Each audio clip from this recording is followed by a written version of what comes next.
अध्याय 6 आत्मशक्ति का प्रसार और एक रहस्यमय सफर। अमित और राधा ने समर को हराकर आत्मशक्ति की असली ताकत को पहचाना। अब उनके दिलों में सिर्फ एक ही संकल्प था, इस ज्ञान को फैलाना और दूसरों को भी आत्मशक्ति की राह दिखाना। उन्होंने निर्णय लिया कि वे जंगल के निकटवर्ती गांवों में जाकर लोगों को आत्मशक्ति और साधना का महत्व समझाएंगे। लेकिन ये सफर आसान नहीं होने वाला था, क्योंकि राह में कई अनजानी चुनौतियां उनकी प्रतीक्षा कर रही थीं।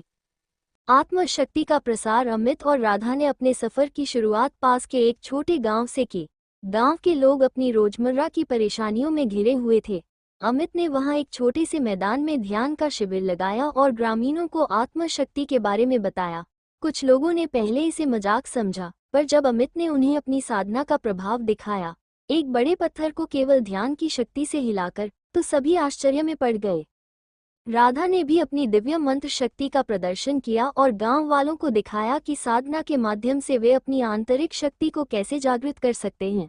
धीरे धीरे लोग उनके शिविर में जुड़ने लगे और आत्मशक्ति को अपनाने का संकल्प लिया। एक रहस्यमय संदेश। एक रात जब अमित और राधा ध्यान कर रहे थे, तब राधा को अपने ध्यान में एक अजीब सपना दिखा। उसे लगा जैसे कोई दूर जंगल के एक पुराने मंदिर से उसे पुकार रहा हो। उसने मंदिर की ओर बढ़ने का संकेत देखा और उस जगह का विवरण स्पष्ट था। एक घने जंगल के बीच में एक प्राचीन मंदिर, जिसके द्वार पर दो विशाल पत्थर के शेर पहरा दे रहे थे। सुबह होते ही राधा ने ये सपना अमित को बताया। अमित को ये सुनकर उत्सुकता हुई और उसने कहा, ये सपना सामान्य नहीं है, शायद ये हमें हमारे अगले लक्ष्य की ओर संकेत दे रहा है। पुराने मंदिर की ओर सफर। अमित और राधा ने तय किया कि वे उस पुराने मंदिर का पता लगाएंगे। यह मंदिर जंगल के दूरस्थ हिस्से में स्थित था, जहां जाना आसान नहीं था।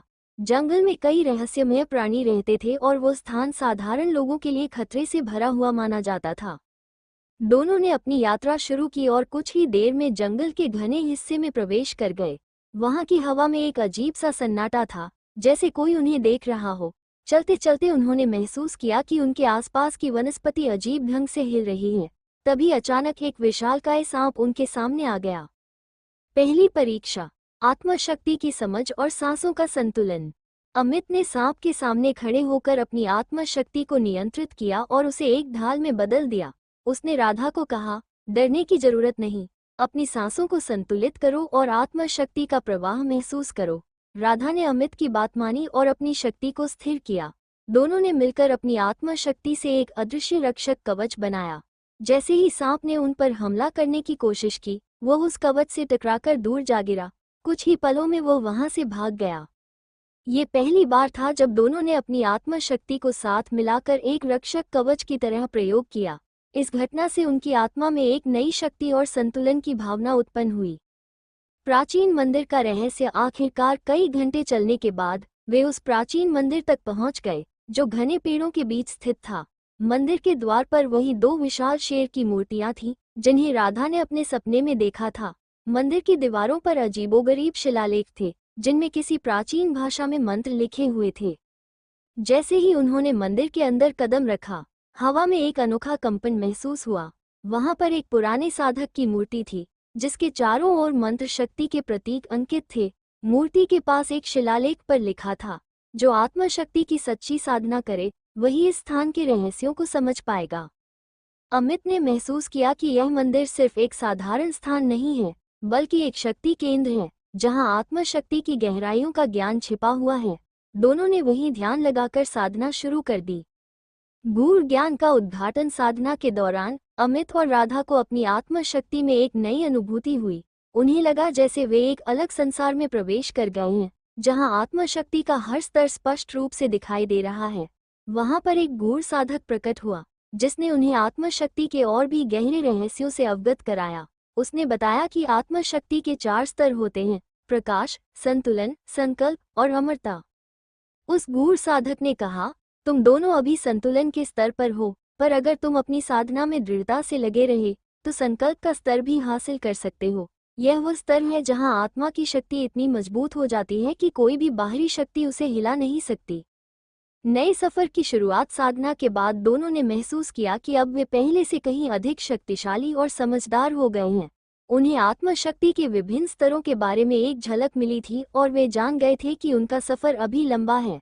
मंदिर से बाहर निकलते समय दोनों ने एक दूसरे से वादा किया कि वे इस शक्ति का उपयोग केवल अच्छे कार्यों के लिए करेंगे और लोगों को अंधकार से दूर रखने के लिए हमेशा तत्पर रहेंगे। अमित और राधा अब आत्मशक्ति के अगले स्तर को प्राप्त करने के सफर पर थे। उनका लक्ष्य केवल अपनी शक्ति को बढ़ाना नहीं, बल्कि इस शक्ति का उपयोग दूसरों की भलाई के लिए करना भी था। अगले अध्याय में आत्मशक्ति के संकल्प स्तर का सफर और अनदेखे शत्रुओं का सामना। अध्याय 7 संकल्प की शक्ति और अंधकार का सामना। मंदिर में आत्मशक्ति के विभिन्न स्तरों के बारे में जानने के बाद अमित और राधा ने अपने अगले लक्ष्य को तय किया, संकल्प की शक्ति का स्तर प्राप्त करना। इस नए स्तर पर पहुंचना आसान नहीं था, लेकिन दोनों अपने इरादों में दृढ़ थे। वे जानते थे कि संकल्प का स्तर उनकी आत्मशक्ति को एक ऐसी अजेय ताकत में बदल देगा जिसका उपयोग वे खुद की और दूसरों की रक्षा के लिए कर सकते हैं। अज्ञात मार्ग पर पहला कदम। अमित और राधा ने अपनी यात्रा जारी रखी, लेकिन जैसे ही वे जंगल के दूसरे छोर पर पहुंचे, वहां का वातावरण धीरे धीरे बदलने लगा। जंगल अब और भी घना और रहस्यमय हो गया था। एक अलग सी सिहरन और डर का आभास हो रहा था। चारों ओर अजीब आवाजें सुनाई दे रही थी, मानो कोई अदृश्य ताकतें उन्हें देख रही हों। राधा ने अमित से कहा, मुझे लगता है कि यह जगह साधारण नहीं है, यहाँ हमें कोई बड़ी चुनौती मिल सकती है। अमित ने सहमति में सिर हिलाया और अपनी आत्मशक्ति को स्थिर करके अपने इर्द गिर्द एक ढाल बनाई। राधा ने भी ऐसा ही किया। दोनों पूरी सतर्कता के साथ आगे बढ़ने लगे। अंधकार की शक्ति का पहला वार। कुछ ही देर में वे एक अजीबोगरीब स्थान पर पहुंचे जहां चारों ओर अंधेरा घिरा हुआ था। अचानक अंधकार में से एक परछाई बाहर निकली और तेजी से उन पर हमला करने लगी। यह कोई साधारण परछाई नहीं थी, बल्कि एक अंधकार का योद्धा था जो अपने काले जादू से आत्मशक्ति को अवरुद्ध कर सकता था। अमित ने तुरंत अपने हाथों में आत्मशक्ति की एक किरण बनाई और उस परछाई पर हमला किया, लेकिन जैसे ही उसने आत्मशक्ति की किरण फेंकी, अंधकार का योद्धा अपनी काली ऊर्जा से उस हमले को अवशोषित कर गया। अमित और राधा दोनों ने देखा कि उनका हमला उस पर असर नहीं कर रहा था। राधा ने धीरे से कहा, हमें अपनी शक्ति को संकल्प में बदलना होगा। यही एकमात्र रास्ता है इस अंधकार का सामना करने का। संकल्प की शक्ति का जागरण। अमित ने आंखें बंद की और अपने भीतर संकल्प की ऊर्जा को महसूस किया। उसने अपनी आत्मा की गहराइयों में जाकर अपने संकल्प को पुकारा, एक ऐसी भावना जो केवल विश्वास और धैर्य से उत्पन्न होती है। राधा ने भी अपना मन एकाग्र किया और अपनी आत्मशक्ति को संकल्प में बदलने का प्रयास किया। दोनों की आत्मशक्तियां मिलकर एक सुनहरी किरण में बदलने लगी। अब उनके चारों ओर एक सुनहरी आभा फैल चुकी थी, जो उनके संकल्प का प्रतीक थी। जैसे ही अंधकार का योद्धा उनके करीब पहुंचा, उनके संकल्प की शक्ति ने एक रक्षक कवच की तरह काम किया। अंधकार का योद्धा उनकी शक्ति को सहन नहीं कर पाया और धीरे धीरे वह पिघलने लगा। कुछ ही क्षणों में वह अंधकार बिखर गया और चारों ओर रोशनी फैल गई। संकल्प की नई शक्ति। इस लड़ाई के बाद अमित और राधा दोनों ने महसूस किया कि उनकी आत्मशक्ति अब एक नए स्तर पर पहुंच चुकी है। अब वे संकल्प के स्तर पर थे, जहां उनका मन अडिग और स्थिर हो गया था। इस स्तर पर पहुंचने से उनकी आत्मशक्ति इतनी मजबूत हो चुकी थी कि वे किसी भी प्रकार की नकारात्मक ऊर्जा को दूर कर सकते थे। राधा ने अमित से कहा, अब हमें अपनी इस शक्ति का उपयोग सही दिशा में करना होगा। हमें इसे उन लोगों की सहायता में लगाना चाहिए जो अंधकार में खोए हुए हैं।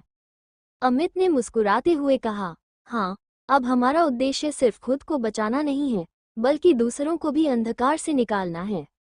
जंगल के अंतिम भाग में एक नया रहस्य। अब दोनों अपनी संकल्प शक्ति से युक्त होकर आगे बढ़ने लगे। जंगल के सबसे घने हिस्से में पहुंचते ही उन्होंने देखा कि वहां एक पुरानी झील है, जिसके पानी में एक रहस्यमय ऊर्जा है। जैसे ही उन्होंने झील के पास कदम रखा, पानी में लहरें उठने लगी और अचानक झील से एक वृद्ध साधक का प्रतिबिंब प्रकट हुआ। वो वृद्ध साधक एक दिव्य शक्ति का प्रतीक था। उसने अमित और राधा की ओर देखकर कहा, तुम दोनों ने संकल्प का स्तर प्राप्त कर लिया है, लेकिन अब तुम्हारे सामने आखिरी परीक्षा है। ये परीक्षा तुम्हारी आत्मा की गहराइयों का परीक्षण करेगी। अगर तुम इसे पार कर सको तो तुम्हें अमरता का ज्ञान प्राप्त होगा, जो अंतिम आत्मशक्ति का स्तर है। अंतिम चुनौती का संकेत। अमित और राधा ने उस दिव्य साधक के सामने सिर झुकाया और उस चुनौती को स्वीकार करने का प्रण लिया। उन्होंने महसूस किया कि उनका सफर अब आखिरी और सबसे कठिन परीक्षा की ओर बढ़ रहा है, जहां न केवल उनकी आत्मशक्ति बल्कि उनकी मानसिक और भावनात्मक ताकत का भी परीक्षण होगा। अभी तक उनके पास संकल्प का स्तर था, लेकिन अमरता का स्तर केवल उन्हीं को मिलता है जो अपने संकल्प को अडिग रखकर हर परीक्षा को पार कर सके। क्या अमित और राधा इस अंतिम चुनौती का सामना कर पाएंगे? क्या वे अमरता का स्तर प्राप्त कर सकेंगे और आत्मशक्ति के चरम को पा सकेंगे? अगले अध्याय में अमरता की शक्ति का परीक्षण और आत्मशक्ति के चरम स्तर की ओर सफर। अध्याय 8, अमरता की खोज और आत्मा का सर्वोच्च परीक्षण। अमित और राधा अपनी आत्मशक्ति के संकल्प स्तर पर पहुंच चुके थे और अब उनके सामने अंतिम चुनौती थी, अमरता की शक्ति का रहस्य जानना। वह दिव्य साधक का प्रतिबिंब उन्हें एक ऐसे स्थान पर ले जाने के लिए आमंत्रित कर रहा था जहां आत्मा की गहराइयों का परीक्षण होगा। अमरता की शक्ति का द्वार झील के पार एक रास्ता खुलता दिखाई दिया जो घने कोहरे से घिरा हुआ था। दिव्य साधक ने उन्हें बताया, इस रास्ते पर कदम रखने के बाद तुम्हें अपनी आत्मा के हर कोने का सामना करना होगा। केवल वही इस द्वार को पार कर सकता है जो अपने सबसे बड़े भय और कमजोरियों को दूर कर सके। अमित और राधा ने निडर होकर उस रास्ते पर कदम रखा। जैसे ही उन्होंने प्रवेश किया, चारों ओर अंधेरा छा गया। उन्हें लगा जैसे वे किसी अनजानी शक्ति द्वारा नियंत्रित किए जा रहे हों। यह अंधेरा उनके अपने भय और कमजोरियों का प्रतीक था।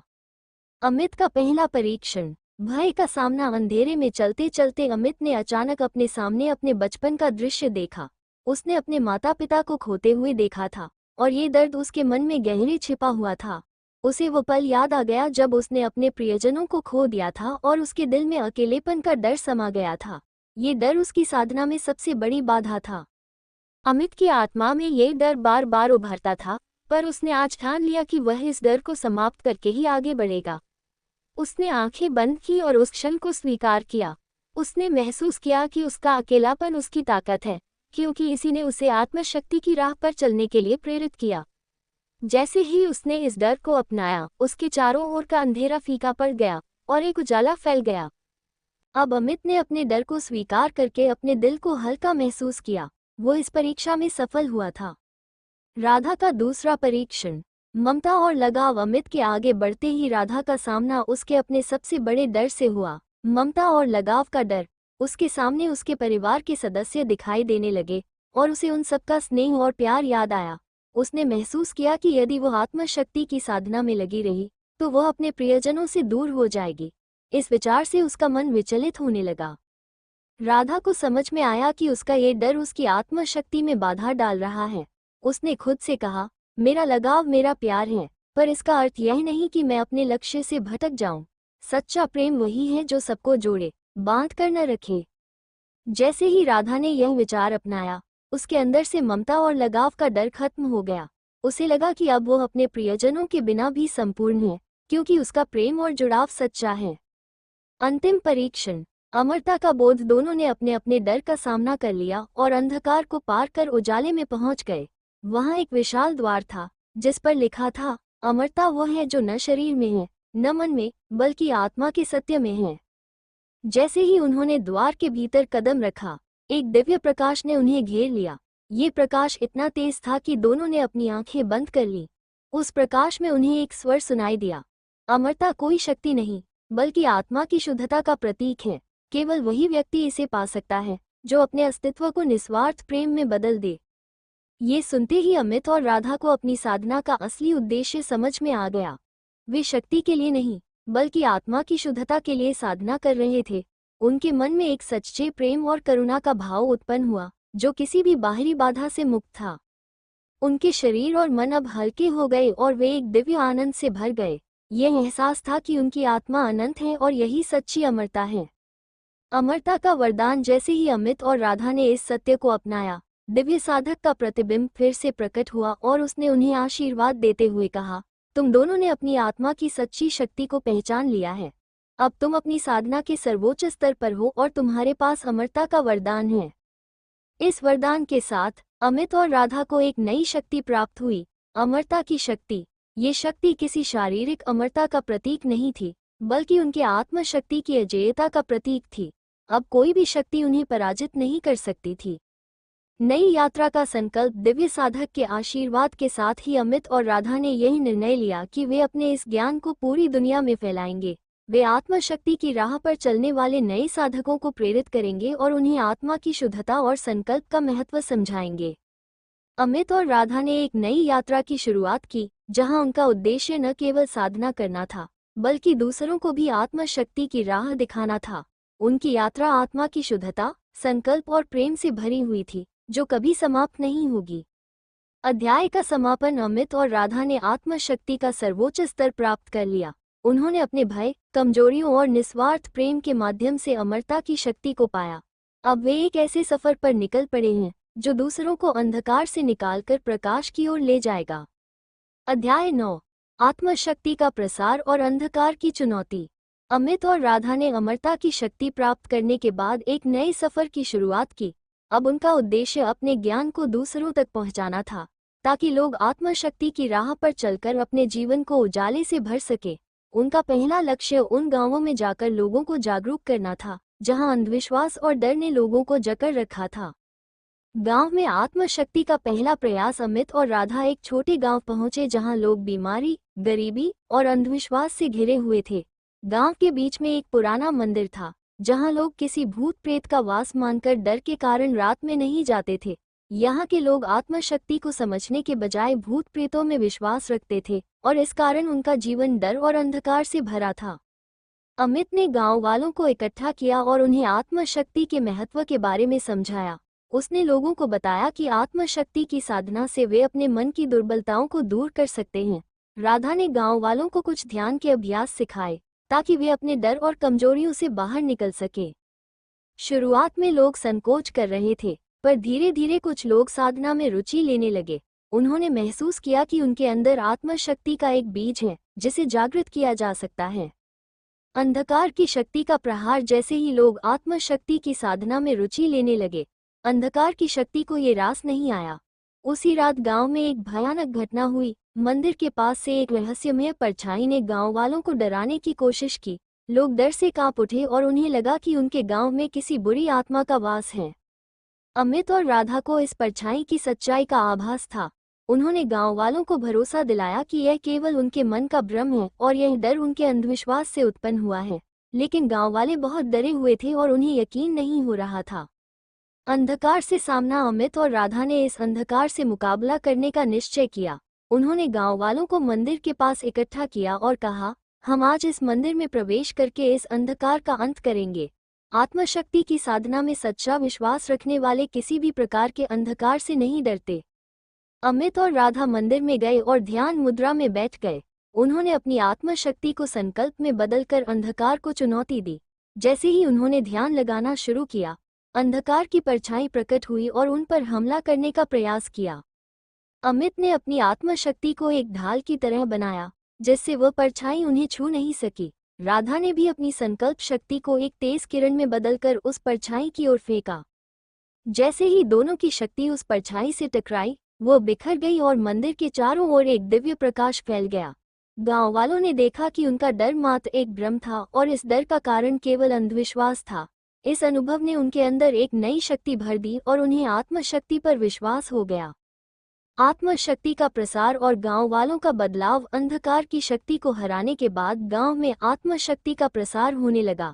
गांव वाले अब आत्मशक्ति की साधना में रुचि लेने लगे। उन्होंने महसूस किया कि उनके अंदर भी एक शक्ति है, जो उन्हें किसी भी प्रकार के भय और दुर्बलता से मुक्त कर सकती है। अमित और राधा ने गांव वालों को नियमित साधना सिखाई और उन्हें बताया कि कैसे ध्यान और आत्मशक्ति से वे अपनी आंतरिक कमजोरियों को दूर कर सकते हैं। धीरे धीरे गांव का माहौल बदलने लगा। लोग एक दूसरे की मदद करने लगे और आत्मशक्ति के अभ्यास से उनकी बीमारियां और परेशानियां भी कम होने लगीं। अंतिम संदेश और नए सफर की शुरुआत। गांव में आत्मशक्ति का प्रसार होते ही अमित और राधा ने वहां से विदा लेने का निर्णय किया। उन्होंने गांव वालों से कहा, हमारा कार्य तुम्हें आत्मशक्ति का महत्व समझाना था। अब ये तुम पर निर्भर है कि तुम इसे अपने जीवन में किस तरह अपनाते हो। आत्मशक्ति वही है जो तुम्हें भय और अंधकार से मुक्ति दिलाएगी और तुम्हारे जीवन में उजाला लाएगी। गांव के लोग अमित और राधा के प्रति कृतज्ञता व्यक्त करते हुए उन्हें विदा कर रहे थे। उन्होंने अमित और राधा से वादा किया कि वे इस आत्मशक्ति को आगे फैलाएंगे और अपने बच्चों को भी आत्मशक्ति की राह पर चलने के लिए प्रेरित करेंगे। अगले सफर की ओर कदम। अमित और राधा ने एक गांव को आत्मशक्ति की राह पर चलना सिखा दिया था, लेकिन उनकी यात्रा अभी समाप्त नहीं हुई थी। उनकी राह में कई और गांव, कई और लोग थे जो अंधकार और अंधविश्वास के कारण पीड़ित थे। अब उनका संकल्प और भी दृढ़ हो गया था कि वे आत्मशक्ति का प्रकाश हर कोने में फैलाएंगे। अब उनका अगला पड़ाव था एक और बड़ा गांव, जहां अंधकार की शक्ति और भी शक्तिशाली थी और लोग भय और भ्रम में फंसे हुए थे। यह एक नई चुनौती थी, लेकिन अमित और राधा अब पूरी तरह से तैयार थे।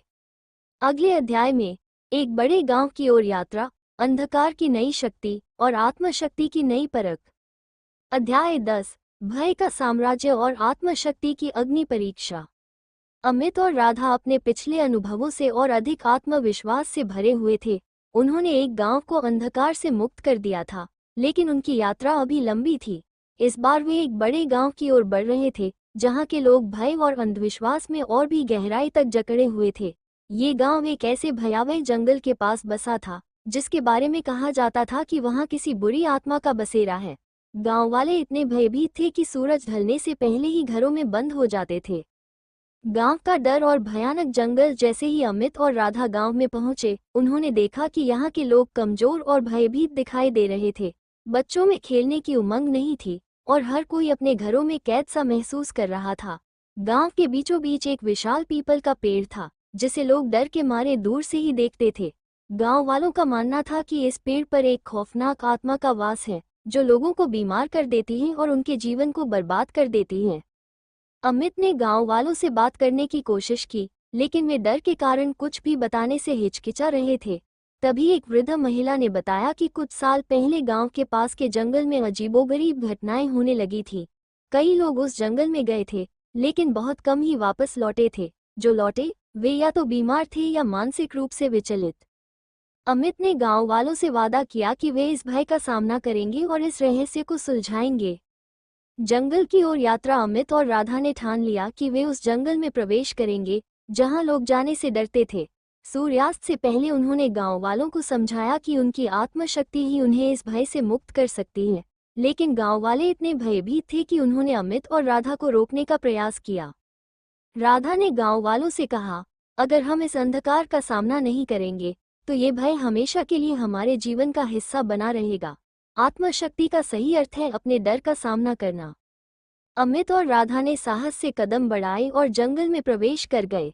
जंगल में एक रहस्यमय और भारी सन्नाटा था और हवा में एक अजीब सी ठंडक थी। हर कदम पर उन्हें लग रहा था जैसे कोई छुपकर उन्हें देख रहा हो। जंगल में पहला सामना। जैसे ही वे जंगल के अंदर पहुंचे, एक घना कोहरा फैल गया। कोहरे में से धीरे धीरे कुछ परछाई प्रकट होने लगी। यह अंधकार की शक्ति का प्रत्यक्ष रूप था। उन परछाइयों ने चारों ओर से अमित और राधा को घेर लिया और उन पर हमला करने का प्रयास किया। अमित ने अपनी आत्मशक्ति की ऊर्जा को केंद्रित करके एक ढाल बनाई, जिससे वो परछाइयां उसे छू नहीं सकी। राधा ने भी अपनी शक्ति को संकल्प में बदलकर उन परछाइयों पर हमला किया, लेकिन जैसे ही उन्होंने हमला किया, परछाइयां और अधिक ताकतवर होकर लौट आईं। अमित और राधा को समझ में आ गया कि इस बार उनका सामना किसी साधारण शक्ति से नहीं है। आत्मशक्ति की अग्नि परीक्षा। अमित और राधा ने महसूस किया कि इन परछाइयों को हराने के लिए केवल शक्ति ही काफी नहीं होगी। उन्हें अपनी आत्मशक्ति को न केवल ताकत बल्कि प्रेम और सहनशीलता में बदलना होगा। दोनों ने आंखें बंद करके अपने भीतर की करुणा और निस्वार्थता को जागृत किया। उनकी आत्मशक्ति अब एक नर्म, शांत लेकिन बेहद मजबूत ऊर्जा में बदल गई। जैसे ही परछाइयां उनके पास आईं, उनकी करुणा और शांति से भरी ऊर्जा ने उन परछाइयों को घेर लिया। धीरे धीरे परछाइयां उनकी ऊर्जा में घुलने लगीं और अदृश्य हो गईं। इस प्रक्रिया के बाद जंगल का अंधकार भी छटने लगा और चारों ओर एक दिव्य प्रकाश फैल गया। अमित और राधा ने महसूस किया कि इस जंगल में अंधकार की शक्ति ने लोगों के भय को और बढ़ा दिया था, लेकिन अब उनके प्रेम और शांति की ऊर्जा ने इसे समाप्त कर दिया था। गांव वालों का परिवर्तन। अमित और राधा की इस सफलता ने गांव के माहौल को बदल दिया। जब गांव वाले जंगल में फैले हुए दिव्य प्रकाश को देखे तो उनकी आंखों में एक नई उम्मीद जग गई। उन्होंने महसूस किया कि अंधकार केवल उनके मन का भ्रम था और आत्मशक्ति में विश्वास ही उन्हें इस भय से बाहर निकाल सकता है। अमित और राधा ने गांव में लौटकर सभी को आत्मशक्ति और ध्यान का महत्व समझाया। उन्होंने गांव वालों को सिखाया कि कैसे वे अपने डर का सामना कर सकते हैं और अपने भीतर की ताकत को जागृत कर सकते हैं। धीरे धीरे गांव में उत्साह और उमंग लौटने लगी।